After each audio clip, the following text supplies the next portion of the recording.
So for tonight's program, we will be discussing Adrian and Deborah's new book, Cooking to the President's Taste: Asian Heritage Chefs in the White House History. Their book reveals the forgotten stories of Asian heritage chefs who have cooked for first families. At the turn of the 20th century, immigrant chefs and stewards from China, Japan, and the Philippines first made their mark in presidential cuisine by enlisting the U.S. Navy and serving on presidential yachts. Whether the president was at home in the White House, traveling away on official business, relaxing at a presidential retreat, or entertaining foreign dignitaries, Asian immigrants and Asian Americans consistently delighted the presidential palate. Through our archival research, historical accounts, and personal interviews, these presidential chefs share behind the scenes anecdotes, their personal journeys, and the recipes that made them beloved. Cooking to the President's Taste also features 60 recipes that range from presidential favorites to complete state dinner meals. So if you're feeling ambitious, you can recreate one of those dinners. All of the recipes have been tested so that you can prepare them in your own kitchen. The book is available for pre-order and purchase from the nonprofit Nonpartisan White House Historical Association. And actually, it's already available now. It just came out last week. And we are we're raffling off one copy to a lucky attendee tonight. So stay tuned for that later in the program. But there is also a link in the chat where you can purchase your own copy. So let me introduce tonight's speakers. Adrian Miller, class of 1991, is a food writer and 2 times James Beard Award winner, former attorney and certified barbecue judge who lives in Denver, Colorado. From 1999 to 2001, Adrian served as a special assistant to President Bill Clinton with his initiative for One America, the first freestanding office in the White House to address issues of racial, religious, and ethnic reconciliation. Adrian went on to serve as a senior policy analyst for Colorado Governor Bill Ritter Jr. He has written 3 books on soul food, African American presidential chefs, and African American barbecue. Deborah Chang, also class of 1991, is a former attorney who graduated from the Napa Valley Culinary School, cooked at numerous Bay Area restaurants, created award-winning recipes for Diamond Crystal Kosher Salt and the National Peanut Board. She was born and raised in a suburb of Detroit, Michigan, where she wondered why almond chicken was the most popular dish at her parents' restaurant, Dragon Inn. Her career has included being an attorney, a tech executive, and most recently, a career counselor. So now, without further ado, I'd like to turn it over to our guests tonight, and I believe Adrian will be starting with a presentation. Yeah, thank you so much, Katie. So good to be with everyone. Let me have Debbie give a hello as well. Hello. So what we were doing, we're splitting up this presentation into 2 parts. So I'm going to begin and talk about my journey and how I came to find out about the cookbook that really that lays the foundation for the book that we've written. And I'll give some stories about some of the chefs that we've highlighted. And then I'll turn it over to Deborah to talk about her journey and the cooking part. So this book is half memoir or half history and representations of these presidential chefs, and then half cookbook. All right, so let me share my presentation.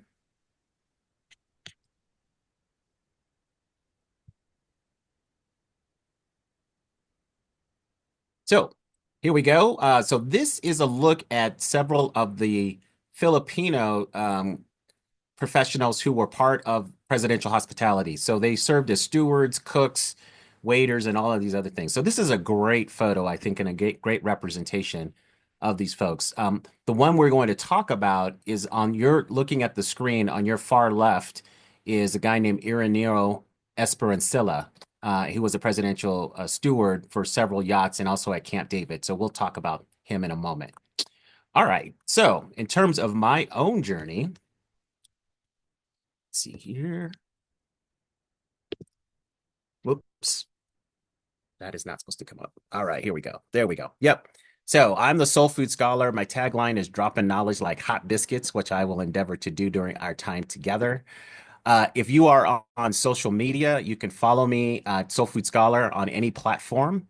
So please give a brother some love. If you love this presentation, yeah, definitely go on social media and tell others about it. If you hate this presentation, just hold on to it. There's no reason to go post. All right, so I went to Stanford, went to Georgetown Law School, practiced law for about 4 years, hated it. But then I got a chance to work in the Clinton White House, which you heard. And really, it was after my time in the Clinton White House, I was trying to get back to Colorado and get into politics myself. But the job market was really slow, and I was spending a lot of time in DC, watching a lot of daytime television. I'm really embarrassed to tell you all the shows that I was watching. Jerry, Jerry. So, in the depth of my depravity, I said, I should read something. So, I went to a local bookstore and I found a book on the history of Southern food. And this guy wrote that the tribute to Black achievement in American cooking has yet to be written. I thought that was interesting. So, I emailed the guy, his name's John Edgerton, and I asked him about that sentence he wrote. And he said, you know what?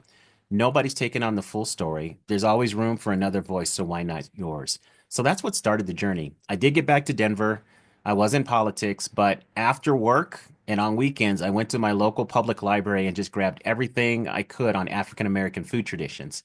So, over the course of 12 years, this is the work that I did. I read 3,500 oral histories of formerly enslaved African Americans, and I outlined every reference to food. I read 500 cookbooks, half of them authored by African Americans, because I wanted to put Black food traditions in a larger culinary context. Read thousands of newspaper magazine articles, talked to hundreds of people, and then because I care so deeply about my subject, I decided to eat my way through the country. So I went to 150 soul food restaurants in 35 cities in 15 states. And if you are my social media buddy, I brought you along for the journey. So from that foundation, it led to these books. The first book is Soul Food, The Surprising Story of an American Cuisine, One Plate at a Time. So it's a history of soul food. I was lucky enough to win the James Beard Award for that. Second book was The President's Kitchen Cabinet.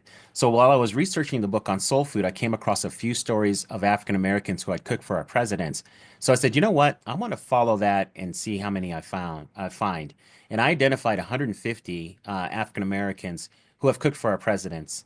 And it was really while researching that book that I came across the book of Lee Ping Kwan, who I will mention a little bit later, who was a presidential yacht chef for Warren Harding, Calvin Coolidge, and Herbert Hoover. So that President's Kitchen Cabinet book came out in 2017.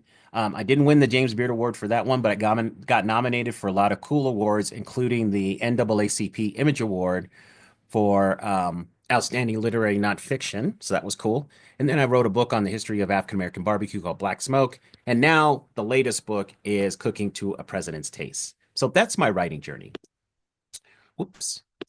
So the first chef that I came across is this guy named Aloy. So after the Spanish-American War in the late 1800s, essentially you get a number of people from other countries who are getting enlisted in the Navy for presidential hospitality positions. So these are the stewards who work on menu planning, making sure everything's right. They're waiters and the personal valets. They do a lot for the presidents. You've got the cooks, you've got the people washing dishes, all people involved in food prep. So in the Navy, this is called the messman branch. So previously, this had been dominated by African Americans. But after the Spanish American War, white naval officers across the Navy basically started preferring people from Asia to be in these positions. So the earliest people that I could find were essentially from China and Japan. So the first one is Aloy, who was on the USS Mayflower, which was the presidential yacht at that time. So you're probably thinking, we had a yacht? Yes, we had a presidential yacht for decades until President Carter sold it during his presidency. So that's why probably you've never even heard of this presidential yacht. But the Mayflower was the yacht at the time, and he was serving when President Theodore Roosevelt was president. And one of the earliest mentions that we have of him is he was actually on the yacht when President Roosevelt was brokering a peace between Japan and Russia. This is known as the Russo-Japanese War.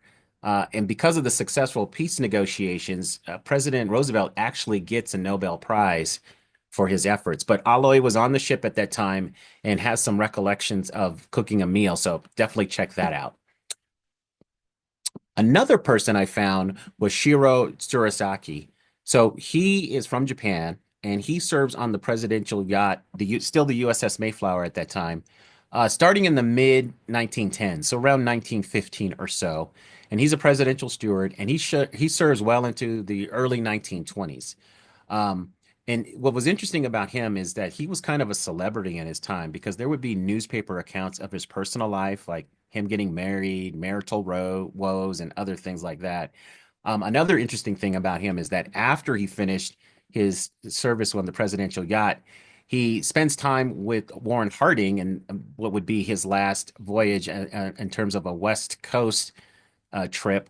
And then he opens up a restaurant. And the restaurant was similar to the food that he served on the USS Mayflower. So he was an entrepreneurial guy as well. Another kind of indignity that he suffered is that people inverted his name. So they would call him Shirasaki Shiro, thinking that Shiro was his last name.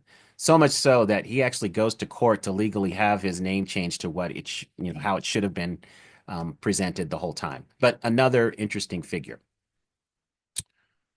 But here, the guy that really anchors this book is Li Ping Quan. So Li Ping Quan was from China, and he was basically taught how to cook at a very young age, and he had a lot of culinary game before he even ever came to the United States. He was tutored by a very accomplished chef in China, and so he had a lot of skill. So he comes into the Navy, and eventually he serves on the USS Mayflower again for Warren Harding. He's mostly associated with Calvin Coolidge because he served during the entire term for Calvin Coolidge. And then by the time you get to Herbert Hoover, Hoover's not so much feeling the yacht. And I have a funny story about that. So he serves on the yacht, and when he ends his stint on the yacht, he actually opens up restaurants, first in New York City and then later in communities in Maine. And the idea, if you look at the center picture there, this is a picture of him in his New York restaurant. And so by the decor and the menu, he wanted you to feel like you were on the USS Mayflower. So if you look at newspaper ads from the time, he touted the fact that he was a former steward on the yacht. He emphasized that you were going to get presidential delicacies and other things like that. So very, very impressive guy. Unfortunately, he opened this restaurant just months before the great stock market crash of October 1929. So this restaurant didn't last too long. He opens up restaurants in Maine and a couple of cities, and they don't last too long either. So after this stint of running restaurants, he works on a cookbook. And the cookbook comes out in 1939, and it's called To a President's Taste, and it's a memoir cookbook. So the first half of the book is really his life story from China all the way up to serving on the presidential yachts. And that is a good chunk of the book, and it's the most complete information we've ever had about somebody who's cooked for a president up to that point. And then the rest of the book is recipes, about 400 or so recipes. So it was a pretty copious cooking tome. But Li Ping Kwang was a very interesting guy. After that, the last kind of anecdote we have for him is that at the age of 61, in his early 60s, when Pearl Harbor happened, he actually wanted to re-enlist. But the Navy said, look, you're just too old. You can't serve anymore. So he loved what he did. He loved our country, and he's a very notable figure. But he's the guy who really anchors this work. And then what we did, because I started identifying so many people, is we started to just take a representational approach. So we picked people that represented different lines of presidential cooking. So the first two chefs that I talk about, they represented kind of, presidential yacht.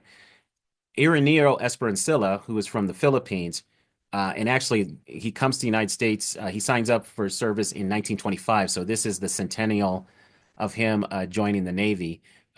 He is somebody who was on the presidential yacht for several presidents, but he also worked at the presidential retreat that would later become Camp David. So he worked started with Herbert Hoover, and then worked for President Roosevelt, and then also Harry Truman, and overlapped a little bit with Dwight Eisenhower. But highly decorated, and he has a lot of mementos from his time in the White House. And we get his story because he actually typed out a manuscript cookbook, but never got it published. So he died, but his granddaughter, Melinda Dart, was talking with her grandmother, and her grandmother showed her the manuscript and said, I think you're the one that can bring this story to life. So that story is called A Glimpse to Greatness. And so Melinda Dart was very gracious to share stories and photographs of her grandfather with us. And so that's a great part of the book. I think one of my favorite stories involving him is that he was at a dinner where Stalin, Roosevelt, and other dignitaries were. And he was graced under pressure because Stalin, not familiar, right, thought he was Japanese and thought he was the enemy. So he's very suspicious of him. But Esperanzilla did his duty wonderfully and was graced under pressure. That's one of the stories you'll find in the book to see how they interacted. Then we also looked at more contemporary cooks. So one is Ariel de Guzman. So he's also from the Philippines. He comes to work in the White House Mess, which is this dedicated culinary space in the West Wing of the White House. So in the White House, there's really two to three places for cooking. So there's the basement kitchen where the White House executive chef and the staff work. There's a family kitchen on the second floor. But then there's this dedicated space in the West Wing where they cook for essentially senior White House staff. So you have to have mess privileges. Not everybody can roll up in there and have their food. But that part is run by the Navy. And so a lot of these Asian heritage chefs were working in the Navy. And so if they were working on the presidential yacht or at Camp David, they often were also working in what is called the White House Mess, which is not a political statement. Again, it's just a cooking space in the White House. So he's most associated with George Herbert Walker Bush. So he comes to the White House Mess, and then he gets assigned to work for Vice President Bush, which he does for several years. And then when Vice President Bush becomes president, he's still connected to President Bush and also cooking for the first family. And then after Bush leaves the presidency, Chef Guzman actually cooks for the family. So when they would go to back home to Maine for family occasions and other things, they would often have Chef de Guzman cooking for them. So he stays connected to the Bush family for a long time. In fact, in 2000, he put out his own cookbook. It's called the Bush Family Cookbook.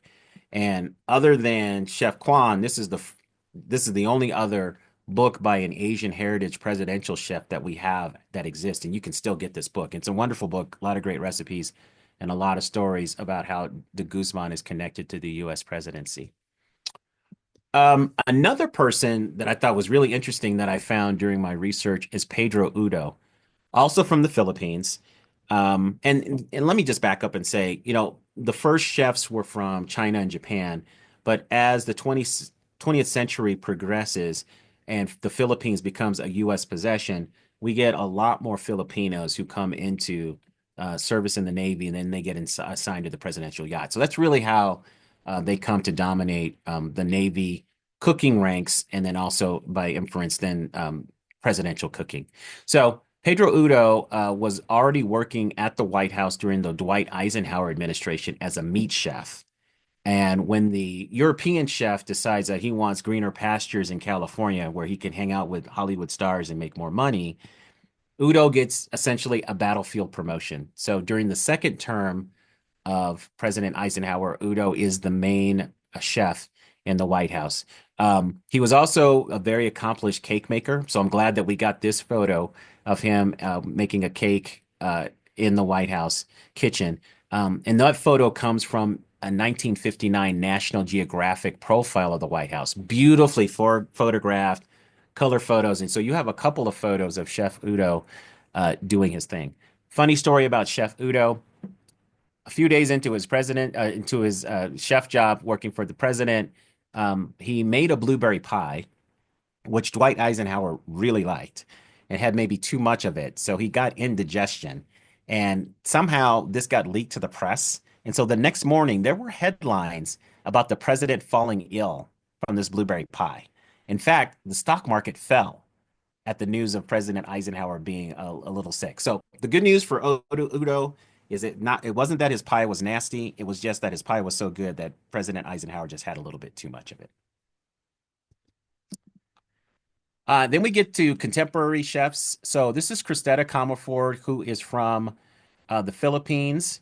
She comes to the United States and works in hotels for a number of years. But she then gets hired at the White House first as they call them service by agreement chefs.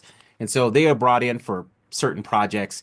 But then she comes on full staff as an assistant chef in the White House kitchen during the second term of President Clinton. And then during the second term of George W. Bush, she actually gets the White House executive chef job. And she stays in that position for 19 years. And so she retired just last July. So she's just a little bit short of the longest tenured White House chef, just by just months. Another guy named Henry Haller, who was a Swiss chef who worked from Lyndon Johnson all the way to Reagan. He has the title for being the longest executive White House chef, White House executive chef. So we got a chance to talk to her and get a sense of her story, what it was like to be a working mom in the White House kitchen, what her typical day was like, and just some reminiscence of her time. So we were grateful to have that connection. Another person that we came across is Johnny Paje, who is also Filipino, and he was a longtime assistant chef at the White House, but he mainly cooked for the resident staff, which was predominantly African American. So he was there for definitely more than a decade, maybe even close to 20 years as well. And he is actually the son of Ireneo Esprincilla. And so Dart is his daughter. So Melinda Dart is the one that wrote the book about her grandfather, Esperancilla, and she's now working on telling the story of her own father. So it's kind of cool to see that generational connection in the White House as well.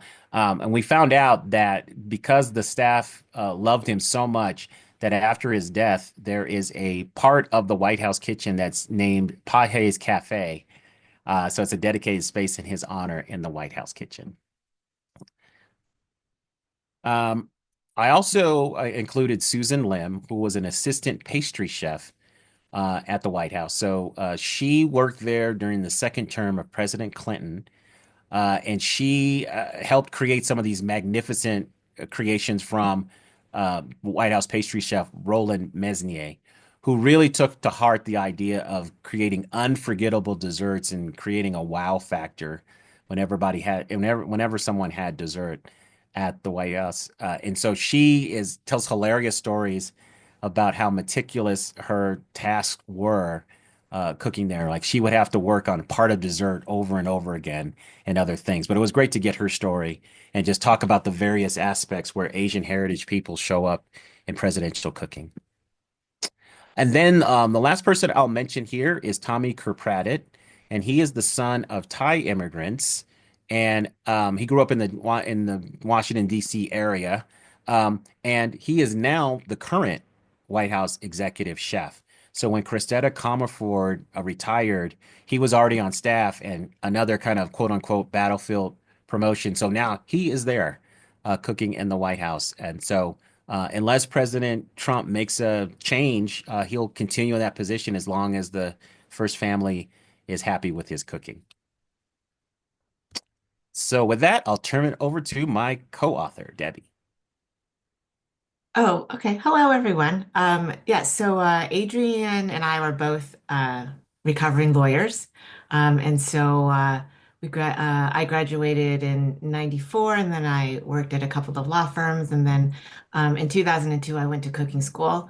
And so there was a decade or so when I was doing cooking only, and then eventually found myself in tech at a couple of startups, and then was brought back into the cooking world by Adrian just recently.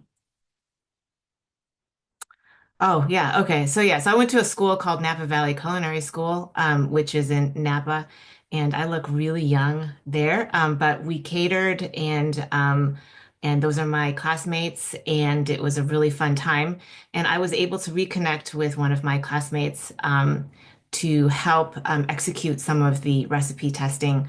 One of my classmates, he cooked at Gary Danko as a pastry chef, and then was a instructor at the Cordon Bleu Culinary School when it was open, and now teaches high school in Sacramento, where they have a culinary program as part of high school students.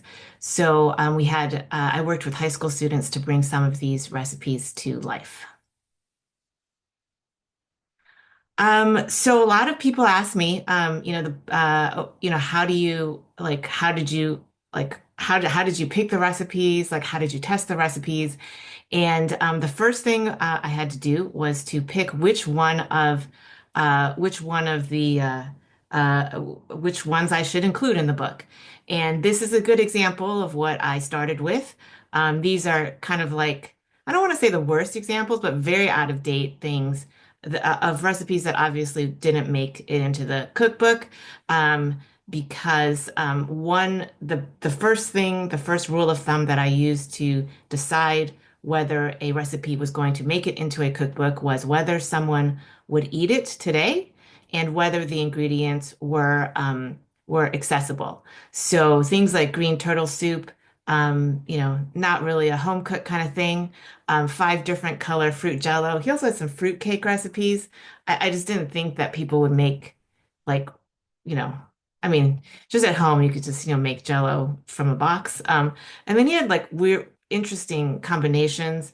This one, he had lots of things stuffed in other things, mixed fruit stuffed in bananas, where he has like walnuts stuffed in bananas, and then like marinating all the fruit in some sherry wine and with some mayonnaise. So just kind of interesting, strange combinations. So none of those recipes made it into the cookbook.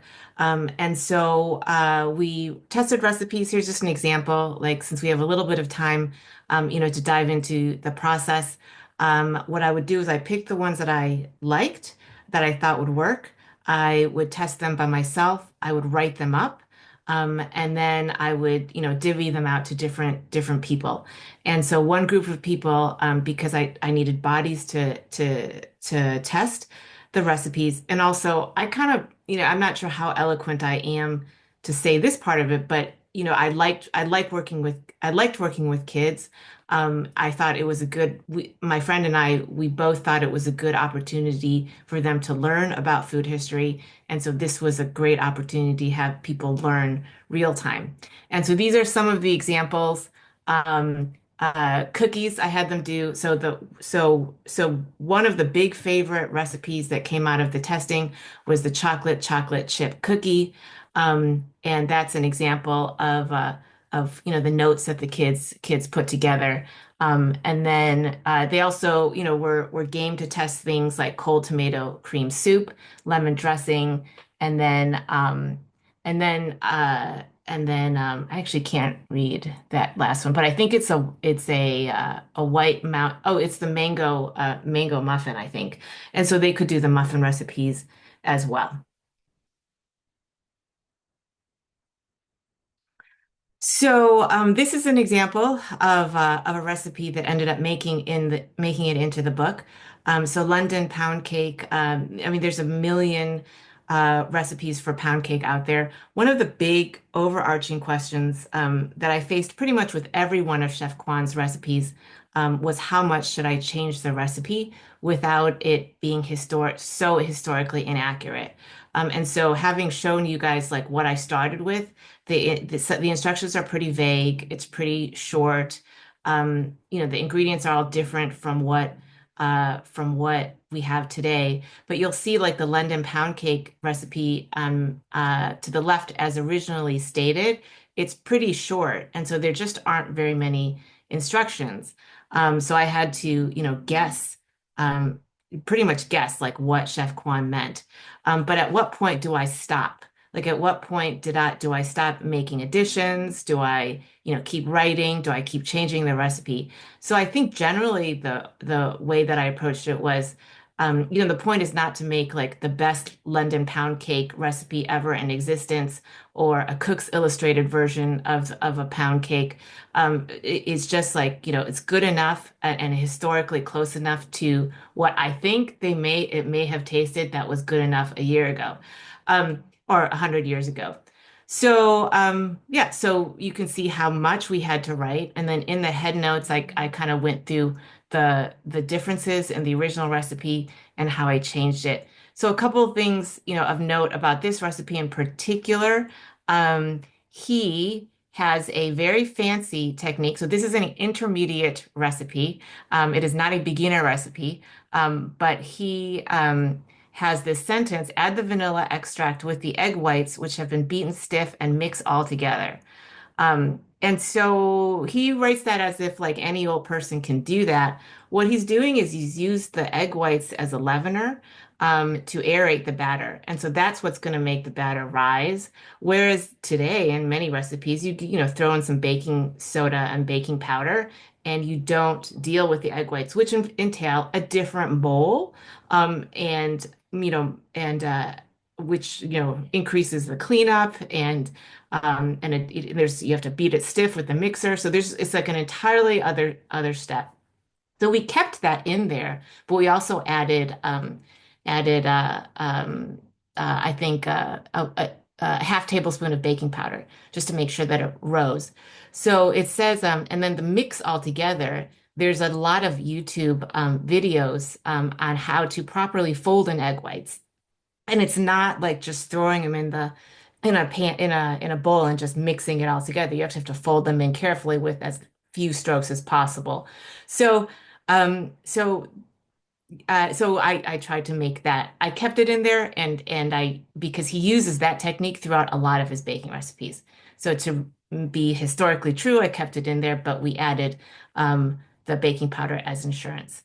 And it does really take 2 hours to bake, but there's the bake in a slow oven, which is I think I guessed at either 300 or 350. I'm not sure.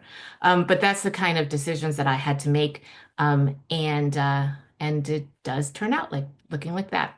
Though in differences of ability, like Scott Rice, my friend from cooking school, when he did it, being a pastry chef, he got his to rise much, much more than me. Mine rose, but his was fluffy. And that's a complete technique ability differential. So filet mignon, President Harding's dish, easily a selector, a winner of being selected into the cooking book, into this cookbook. Filet mignon, everyone loves it. We all eat it. It's fancy-ish, or very fancy. And just translating that was actually one of the easier ones because, you know, uh, it was one of the easier ones because the beauty of a filet mignon is the actual cut of meat. The cooking method generally is the same, which is broiling or searing and finishing in the oven with the sauce, with the meat juices. And the only big thing that I wanted to do was you see the bacon wrapped around the piece of meat as opposed to place a long slice of bacon across the top and stick 6 toothpicks into it to hold in place. Like that just doesn't look good. So this was an easier one to adapt. And then chicken chow mein, it's Mrs. Coolidge's favorite dish, so we just had to include it, but I kind of went on a long head note about the process of adapting it.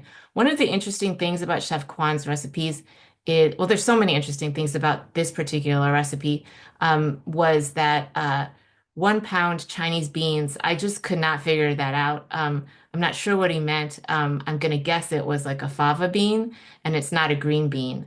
But there are certain things where I just didn't know what he meant. Like half a pound of onion, I'm going to guess it's green onion. But I would love for the guy to be alive so he could answer my questions.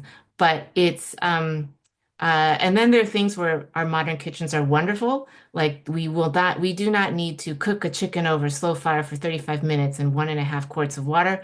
We can just go out and get 1.5 pounds of boneless chicken breast and or thighs and dice them up. So so these recipes, it's neat to see them. They basically exist in the same form today, right? Which is there's chicken chow mein. We all eat, stir-fried chicken noodles. The rest of the recipe isn't included, but he actually had a recipe to make his own noodles. And so I suggested obviously just going to an Asian market to get a sturdy egg noodle and then add whatever vegetables you want because we have so many today. Oh, Anita Lowe. All right. So I was just talking about Anita Lowe. So Chef Anita Lowe we included Chef Anita Lowe's recipes in the guest chefs section. Interestingly, she and I are actually both from the same suburb-ish of Detroit, Michigan, around the same time. So I think we actually grew up in the same community. That was a fun fact that I learned in this process. Her recipes are really, really elegant and really sophisticated. And her bread pudding recipe is included.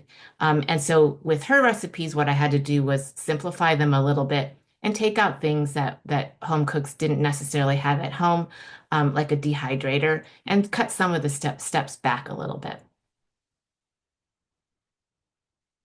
Edward Lee starts off the guest chef section. His recipes I really like because they're very like they're kind of crowd pleasers. He's got a crab cake recipe and a short rib recipe that you can make for yourself, like for fancy dinner or like a dinner party. And his the way that chefs cook is with different components. Like it's not only a crab cake, it has to have like a fennel compote and a salad and stuff. And so that's what makes his recipes nice. And then so I had to separate some of his as well. So it's like he served the short ribs with the butter bean grits. And just to emphasize to the reader, those are separate recipes. They're going to take that are going to take more time. So we decided to separate those out. But his recipes are interesting because he actually both Anita Lowe and he incorporates Korean. They both incorporate Asian ingredients into traditionally Western recipes. Masako Morishita is a garlic edamame dumpling, and so it's a good one. It's kind of actually I don't know what vegan is, maybe or it's vegetarian. It's one of the few, and it's very fusion. As opposed to like it's definitely the stuffing of the dumpling is edamame, but she mixes it with like mayonnaise and some other things. So I thought that was an interesting take on a dumpling, and I really like that recipe.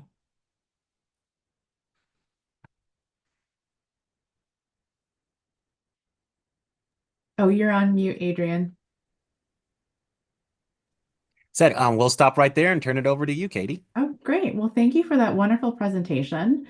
I have a few questions for you myself, but I know we already have some questions from the audience and we'd love to get more. So if people want to ask questions, feel free to start putting them in the chat. But before we go to more questions, we're actually going to quickly raffle off a copy of the book to one of the attendees who's here tonight. So we've kind of done this we've prepared this in advance. So we ran all the attendees' names through randomizer. So the first winner, if they are here, is One Chi Shao. Are you here? You can raise a hand or say that you're here in the chat. One Chi. Okay, I don't see that you're here. The second person, we'll see if they're here, is Sharon Tran. Are you here with us now, Sharon? See, raise a hand or a comment in the chat. Okay, not seeing from anyone. Okay, so two people missed out on a copy of the book. Okay, we're moving on to the third person, which I do think this person is here. Eric Charles. I see your name in the attendees list. Okay, well, you are the winner of a copy of this book, and we will reach out to you afterwards to make sure we get it to you. So thank you all for being here. And then we'll move on to a few questions. So, I mean, I'm so glad that you talked about, Deborah, how you came to choose all the recipes because it sounded like a very complicated process. I mean, hundreds of recipes to go through essentially and then figure out how to modernize them. Of course, I'm wondering if the two of you have a favorite recipe from the book, like something that you've made at home, made for other people. If you could tell us a little bit about that. I think the cover recipe is a good one. It was the first recipe I made, and I made it for my family, and it was pretty easy, and we ate it for dinner, and that pretty much checks all the boxes. So, and it And was kind of healthy. Oh, remind the us of the cover tricolor pepper recipes. steak. Tricolor pepper steak. Oh, okay, yummy. Yeah, yeah. That's a good one. And then I think some of well, every time we get this question a lot, and I can never limit it just to one. So, but I'm going to stop talking. So go, Adrian. The White House fried chicken and then the chocolate chip cookie recipe. Those are both really good. And then the cauliflower mac and cheese. This is a Cristetta Mhm. Comerford recipe, which is really, really good. Uh, so that's an interesting riff on traditional mac and cheese. Yeah, those all sound delicious. Um, so you talked a little bit about, I mean, the various chefs that you discovered and the recipes and some of the very odd recipes. But I'm wondering if for either of you there were any other surprises or unexpected discoveries that you made throughout the research process for this book. Yeah, I think for me, it's just the sheer number of Asian heritage chefs that I found. I didn't know that the legacy was that deep and that wide. So, that's why we had to go with a representational approach because there were just so many people and there's no way we could get all those stories in. So I tell people I hope this book is an appetizer and that some of the folks that we missed may reach out and say, hey, you got to tell my story and share those anecdotes with us. So I think that's the biggest surprise for me. Anything surprising for you, Debbie? Oh, so many things. I mean, for Chef Kwan, just the scope of his ability, the scope of his recipes. Like the first set of recipes is the Chinese set of recipes. So, um, that in itself is surprising that he was cooking these recipes for, such a huge dignitary sets of dignitaries. So, and then like that some of them, if not all of them, generally, if not for the style, are kind of around today. Like I intentionally kept the name Chinese chop suey because that's the way that he had it, but that was a distinct choice, even though that is a term not used so much today. But also with him in particular, the scope of his ability and skill, like the European techniques, the Western food, he could cook it all. He could cook on a yacht. He had breakfasts. He had cakes. This guy was really, really, really talented. And then I think, along with Adrian, just how many cooks there are and have been that have cooked for the presidents, and their recipes are really good, and um, they represent them like the pancit recipe, the Filipino noodle recipe, and then the pork adobo recipes. Those are really good recipes I had never that I didn't really I don't cook at home regularly, but those tasted really good and were consumed readily at home. So it's been a really fun and learning project even for me. Wonderful. I have one more question for you, and then we'll move to some of the audience questions. So something you said earlier, Adrian, interested me when you talked about there have been a lot of African Americans working in the White House, in the kitchen as chefs, and at some point, or even on, on boats in the Army and the Navy, and at some point that changed, and you saw a lot more Asian Americans or Asians. And I'm wondering if you could speak a little to why you think that was, or what happened to create that shift. I just think it was just a different flavor of racism. It's just Mm, after the Spanish-American War, there was just kind of this idea that parts of Asia had been conquered, and so you see a lot in newspapers and writings of that time of depictions of Asians as a servile race. You start seeing people saying, "Yeah, they're much better servants than African Americans." They used other terms at that time. So there was just a marked shift. And so, you go from a point where African Americans are dominating these cook and position these culinary positions on ships across the Navy. By 1915, because of the influx and recruitment and enlistment of people from Asia, it's only 4%. So that's how marked the shift becomes. And so really, I just think it was just a perception that Asians were natural born servants and natural born cooks. And it's the stuff that African Americans and were subjected to previously. So I don't know why, but this is the time of the Rudyard Kipling poem, The White Man's Burden. mhm. This was all happening around the same time. So there was just this kind of imperial ideas of race that were transferred on Asians. Thank you for giving us that background. I mean, it's bizarre and fascinating to think about how certain stereotypes can be interchangeable in a Hmm. way, depending on how you want to perceive certain peoples. really interesting. So I will move on to some of the questions we've gotten from the audience so far. So Eric Charles asks, how many times did it take for you to nail the pound cake recipe or any other recipes in the book? Oh my God. So Uh, so the contemporary ones were really easy, and you can just glance at first. Some of them were published, like we republished some of them, so I already know that they work. But I could glance at those and be like, okay, those are going to work, and those are clear enough, and so those were like less pressure. The chef kwans, I mean, those were hard. I'm not gonna lie, and those took a lot of time to figure out and test. So I would say, and then it really helped to work with Chef Scott Rice's high school, because then I could t test a bunch of them at once, multiple times. So I would say if I could get the thing to work once, then fantastic. So the cover one, the steak one, just once, and then write it up, and then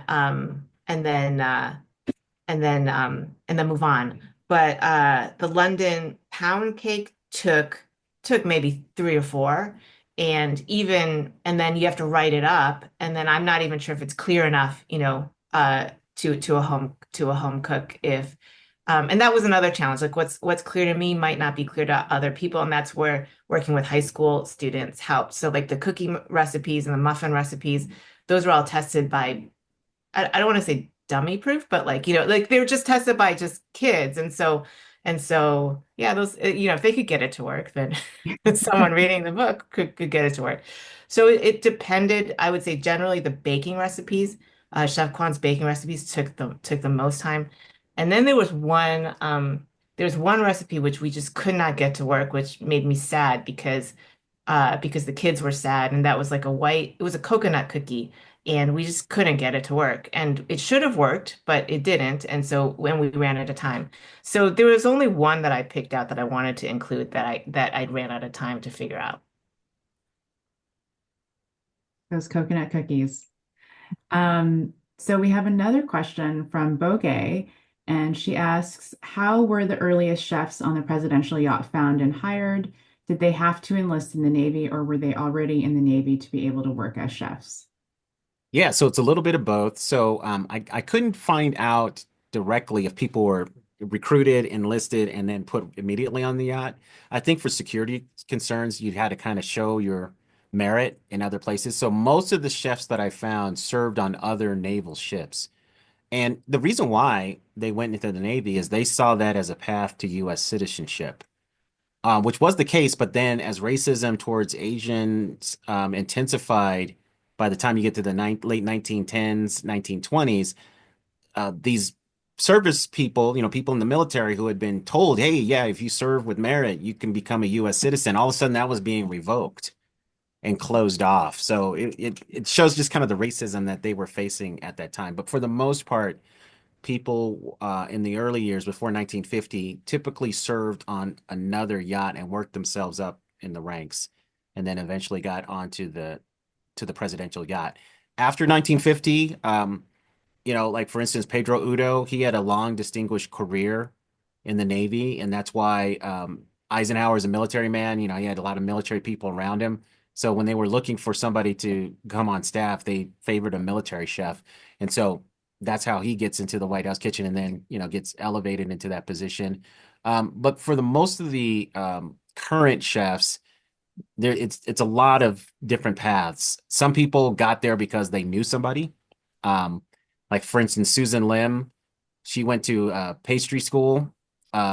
And then it just so happened that her instructor was good friends with Roland Mesnier, who was the longtime White House pastry chef. And so she got hired on his recommendation to help out with stuff. And then she eventually goes on staff. Christetta Comerford, she worked in hotels and really distinguished herself there. And so people knew about her. So they recommended her to fill in when the White House needed help. And then she showed her chops there. And so then she comes on staff. So it's a combination of a lot of things, but usually people excel in some other place, and then people know about them and recommend them, and then they somehow get into the White House culinary orbit.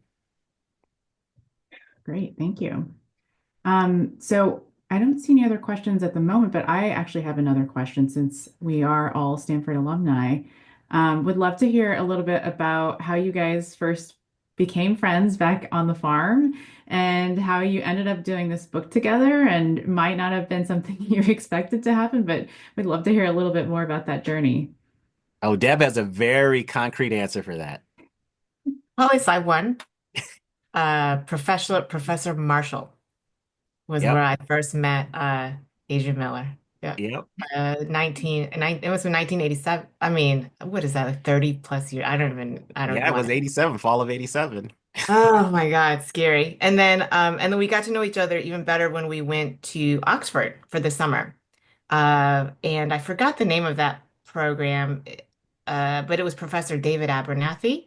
And I forgot the other, Professor Rickford was the Yeah, other guy. John Rickford. Yeah, Yep.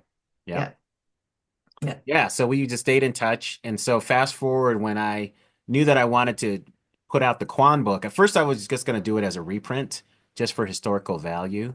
But when the White House Historical Association expressed interest in publishing it, they said, no, we want to hear about other people of Asian heritage who have cooked for our president. I said, okay, I know about a few of them, but let me keep researching. And that's how I identified 37 for this book. And there's a whole lot more that I just didn't have time to include in the book. So once it became a larger project, I knew that the recipes had to be updated, and I don't have the culinary game to do that. And so I was thinking, well, who's somebody I know who has that and is familiar with Asian cuisine? Because I thought that that would give a lot of insight on Kwan's recipes. And so we have another friend, Angie Ha, who we were visiting, and we were in New York at Catch restaurant in New York City, having an amazing lunch, by the way. And then I floated the idea to Debbie, and she was game. That's amazing. And I mean, both of you had started as lawyers, right? And then made your way into the culinary world. I mean, is that a coincidence or I mean, what was the what was I the don't think so. bridge? Now, well, for me, it was just like I never got to practice the type of law that I wanted to. So it just got to the point where I was singing spirituals in my office. And just to show you how rough law firm life is, when I would start singing, white people would join in. That's how bad it was. So I was looking to get out. Did you Yeah, feel the I mean, our paths were parallel, but we didn't get into touch until during COVID. And so we had lost touch for a while. Like our paths were parallel, and like I left law in 2002, and I was just tired. I was tired, and I was looking for something more in life, maybe I guess a midlife crisis. I was only 32, but that started like a 10-year period of just experimenting with different things. And so yeah, so that was a fun time that I think only that being a lawyer let me do, right? And yeah, and that's, I think I feel like there are many more lawyers that leave the law now. I feel like it's much more flexible now. Lawyers do all kinds of different things. I felt like at the time, I didn't feel like there were many people out there that did what I do, but I feel that did what I uh, did. But I feel like there's more lawyers that kind of just, go to something completely creative, and more so these days. Yeah. And my legal training helped make me a much better researcher and writer, definitely. So I'm grateful for that. Yeah, no, I think lawyers make some of the best writers. So we do have a few more questions in the chat before we wrap things up. Yun Hua asks, did you get to meet former presidents in preparing this book? We did not. So the funny thing I say is I worked for President Clinton on his initiative for One America. So I worked for him for about a year and a half, a little bit more than that. And most of the people who meet President Clinton, he tells stories about how he makes you feel like you're the only person in the room. I never got that. Every time I talked to him, it was like the first time I had to reintroduce myself each time. So, but no new presidents this time around. Okay, and then from Laura Chi, she says, sorry I missed this, but how long did this project last from visiting with Angie to getting published? Class of 91 in the house. Good to hear from you, Laura. And also you, Eric. Okay. So it was fast. So I would say total was about 18 months, which doesn't that sounds like it might be a long time, but in publishing world, that's really fast because we had to do all the writing, do all the recipe testing, get that stuff in, and then do all the revisions, get the photographs and everything. So, yeah, it was a fast turnaround because normally I get 2 to 2.5, 3 years to work on a book. So this was almost half that time. Fantastic. Well, thank you. I think that's a great place for us to end things. Thank you both, Deborah and Adrian, for being with us tonight and sharing about your book and all of the work and research that went into it. You're really doing a service collecting all of these histories of various Asian chefs, but also modernizing these recipes so that we can all enjoy them today. So very excited to check that out and hope others do too. But thank you again for joining us. Yeah, Thank thank you for you. having us. Thank you all for